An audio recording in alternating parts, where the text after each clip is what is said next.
In Matthew 7, verses 21 through 23, we read, "Not every one that saith unto me, Lord, Lord, shall enter into the kingdom of heaven, but he that doeth the will of my Father which is in heaven. Many will say to me in that day, Lord, Lord, have we not prophesied in thy name, and in thy name have cast out devils, and in thy name done many wonderful works? And then will I profess unto them, I never knew you. Depart from me, ye that work iniquity." And just in case it's not clear what the will of the Father in heaven is, we read in John 6:39 and 40, "And this is the Father's will which hath sent me, that of all which he hath given me I should lose nothing, but should raise it up again at the last day. And this is the will of him that sent me, that every one which seeth the Son and believeth on him may have everlasting life, and I will raise him up at the last day." So today we've got two groups of people professing belief in Jesus. You've got one group of people that say they believe in Jesus, but they're also depending on themselves to live to some standard of moral perfection in order to stay saved.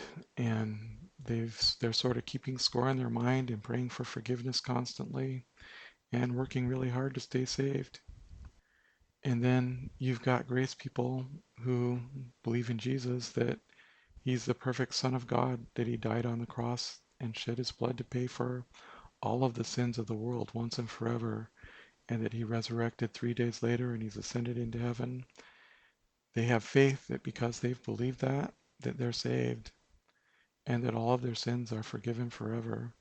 It's a gift they've accepted and they're safe in Christ. Now, which of these groups of people can you imagine standing before Jesus saying all that about their works?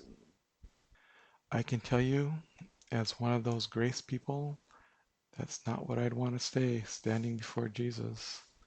It would go more something like this: Jesus, I know I'm not worthy and I'm not righteous, but I've believed in you completely. You are worthy, Lord, and you are righteous, Lord. You paid the debt for all of my sin forever, and you truly finished everything. I've believed on you who justifies the ungodly, and my only righteousness is your righteousness that I have by faith in you, not my own righteousness, Lord, not anything that I've done.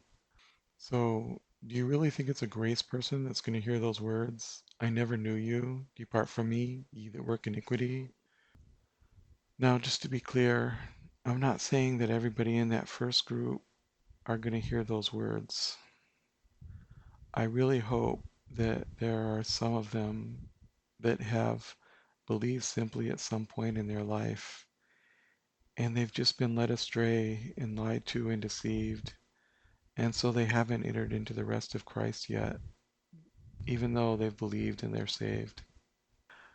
But that's not a good place to find yourself. You know, in the Old Testament, the penalty for working on the Sabbath instead of resting was death. Now Jesus is our Sabbath, and he wants us to rest in him. So please, believe simply on Jesus and rest in him.